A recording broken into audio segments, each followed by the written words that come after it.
Welcome to Usapang Insurance. I'm Laarni Tagalog. I'm independent insurance advisor, helping you understand your insurance better. And so for our very first episode, I thought it would be very good to hear straight from a client about her experience in insurance in New Zealand and the details, how about her journey. So let's all welcome Anna. Thank you, Anna, for being here. Hi, Lars. Kumusta? Okay lang. So Anna, I thought let's start with a introduction. So tell us what was your journey. When did you arrive in New Zealand? What is your work now? Your pathway, like that. So, I'm a nurse. We arrived in New Zealand 2017. Tapos I started, alam mo yung usual, work, visit visa for the CAP, work visa when I got into the DHB, tapos skilled migrant shortly after.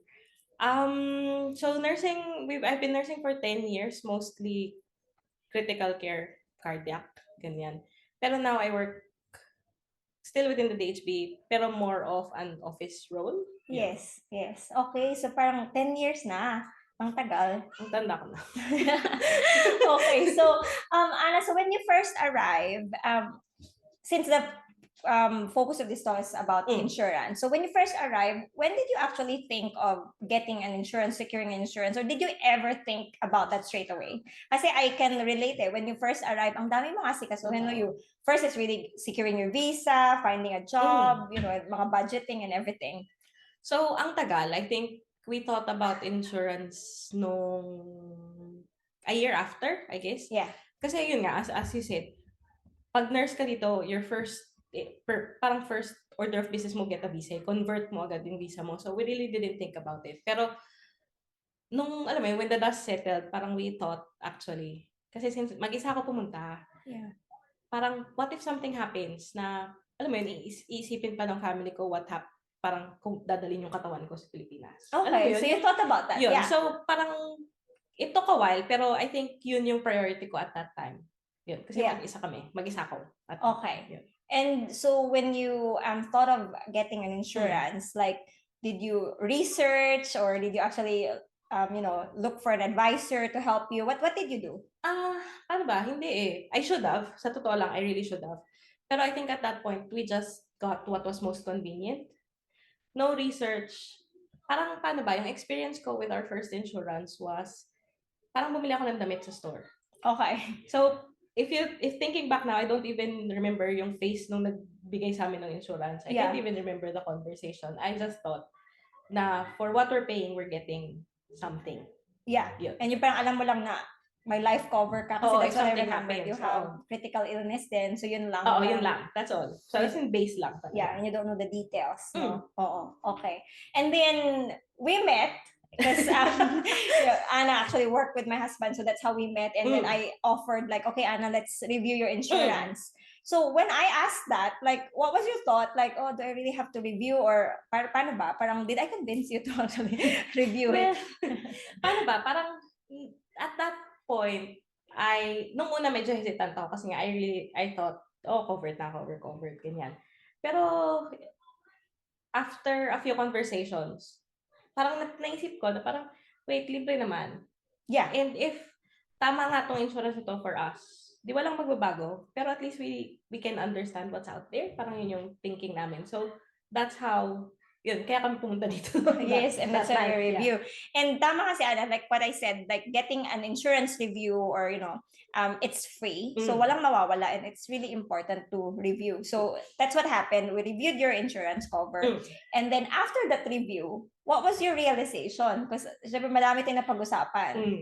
Yun nga, parang thinking back, in hindsight, I really should have read my initial policy before meeting you. Kasi lalo na dahil sa health field tayo, understanding yung coverage ng previous tsaka yung ngayon na namin, na parang, oh my gosh, parang sobrang lala pala dapat ang mangyari sa akin before I could claim something from the previous. Yes. Compared to ngayon na minor, pero I could still benefit out of something. Yes. Kasi we added health. Yes, we added health, tapos income protection din.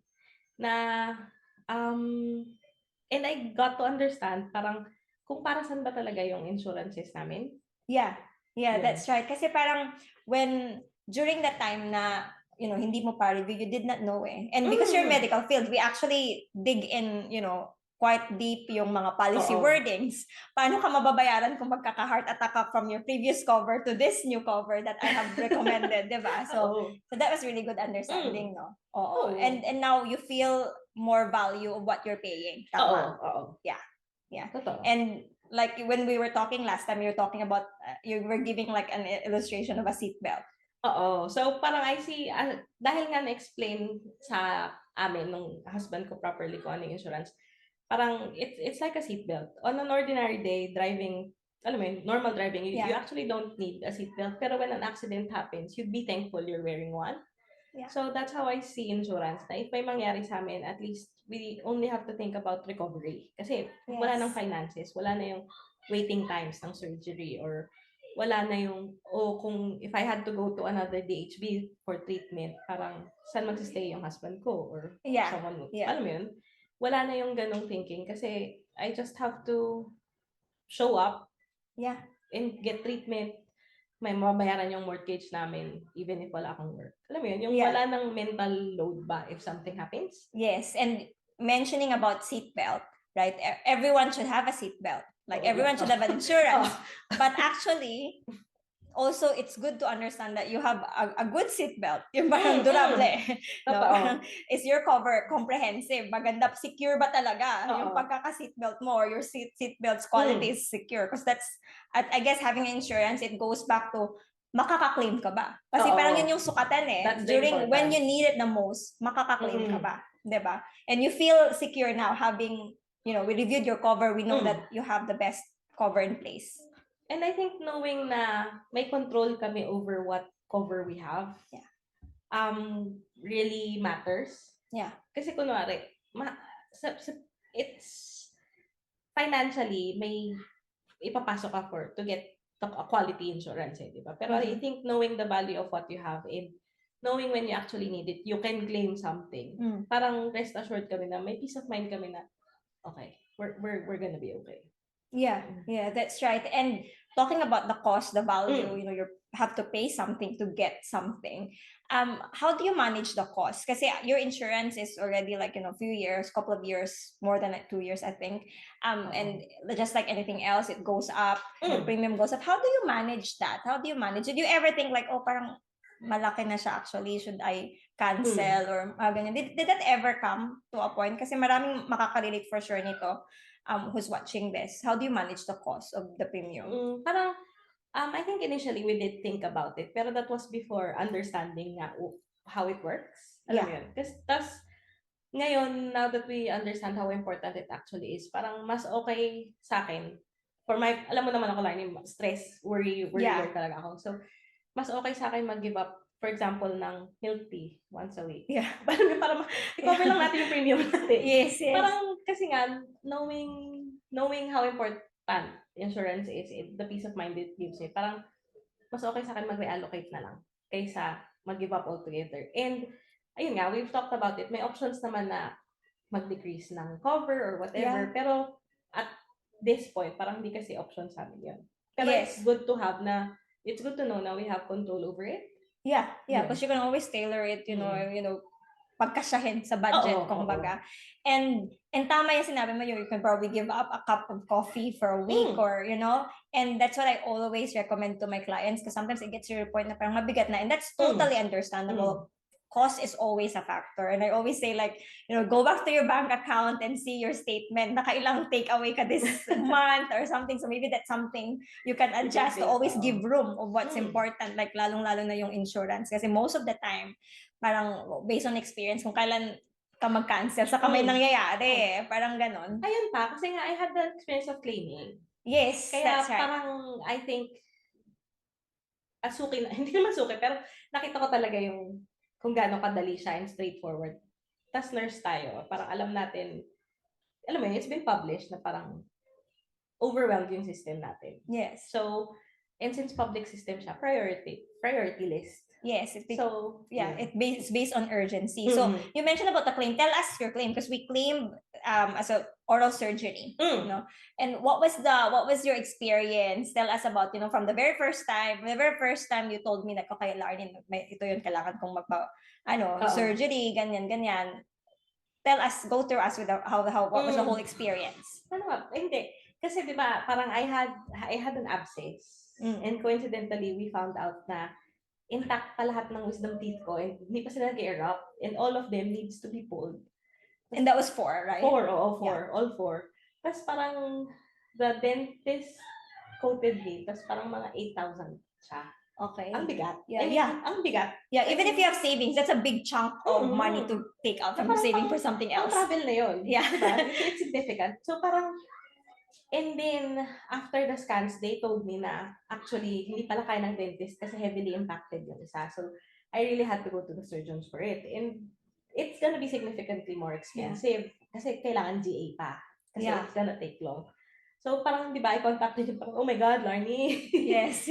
Parang ganyan. So, and actually, after that, mas straightforward pa. Kasi, I talked to you, I gave you the referrals, tapos you sorted it out for me. Tapos I just had to show up dun sa surgery day itself. Yeah. And I think parang, ano ba, ang dami ko rin kasing complications after. Yes, we had a few follow-ups pa after. A few follow-ups. And just imagine, if I had to go to every appointment for, I think that was 4 times na infection. Yeah. Magkano agad yun for a specialist? Yeah. So, I think, yun. Tapos very straightforward yung process. And parang sobrang bilis din na parang sinend ko yung referral. Yeah. Approved. Pre-approval. Okay, done. Yes, so parang, basta sobrang straightforward. Yeah. And you probably like, you know, you can share like what was the benefit of having an advisor because you never contacted the insurer straight away yourself. Para na yung kay kinonect ka sa I'll put you to another line, ganyan. Wala talaga. I think it was just scanning and emailing to you. Yun lang yung experience ko. And then the rest.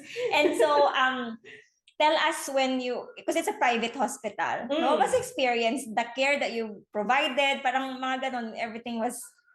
So parang iba sa private. Walang short staffing sa private, I guess. Tapos, sobrang spoiled ko. Kasi since oral surgery siya, parang I had to eat, I got to eat all the ice cream I wanted. Yes. Parang, do you still want more popsicles? Ganyan. Yes. Parang, ganyan. Tapos nakakatawa pa kasi one of my medications, hindi siya, funded. Yes. Yung anti-emetic ko, hindi siya funded. So parang, and out of pocket, parang 100 siya. So parang, di ba kinontak pa kita ulit? Yeah. Pero kailangan ko talaga anti-emetic. Yes. How would this work? So parang, yun. Yeah, and we got that covered. Oh. No? Kasi may mga coverage ka for non-funded medication. So para sa kalaman ng lahat who's watching this, may mga gamot sa New Zealand that are not government funded. So yan yung sinasabi ni Anna, that one of her medications post-surgery was not funded, but we got that covered. So parang all expense talaga were paid. No? May TV pa ako. So day surgery lang ako, may TV pa ako. Yeah, so you got really, you got what you paid for. No? Parang you experienced. Okay, so Anna, what are your final words? So mga viewers natin, mga kababayan natin, ano yung suggestion mo or what can you tell them? Yung either they have a cover or not. Yeah, tell us your final words. So, parang I think first, lalo na dun sa mga bagong dating dito, parang find a good insurance advisor.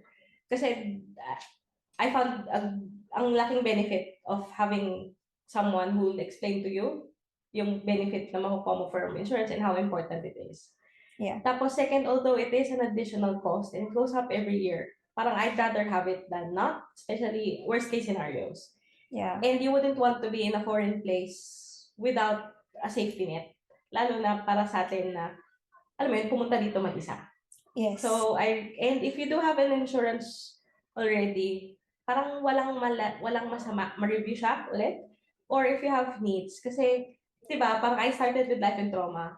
And then we got health insurance when we met. Tapos, now we even have a mortgage cover. So, parang make your insurance grow then, depending on your needs. I think, yes, that's right. And you probably would have not remember that kasi diba, we were busy, but having an insurance advisor, no, we contact, like we get in touch, no, or it's time for a review because we do a yearly review, like insurance advisors, no, we do a yearly review or whenever there's a change in the client circumstances, and that's the value of it then, no.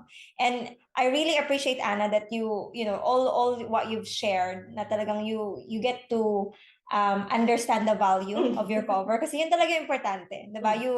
You pay for your insurance kasi alam mo na mahalaga. Oo. No, na mahalaga. So that I really encourage everyone to reach out to an insurance advisor. For advice is free, just like what Anna said, and para maintindihan niyo talaga ng maigi. So you get to pay the value of what you are covered. So parang hindi siya mabigat. Na parang parang hindi siya magiging extra bayarin, nagbayad na naman kasi mahalaga talaga as a protection for yourself and of course for your family.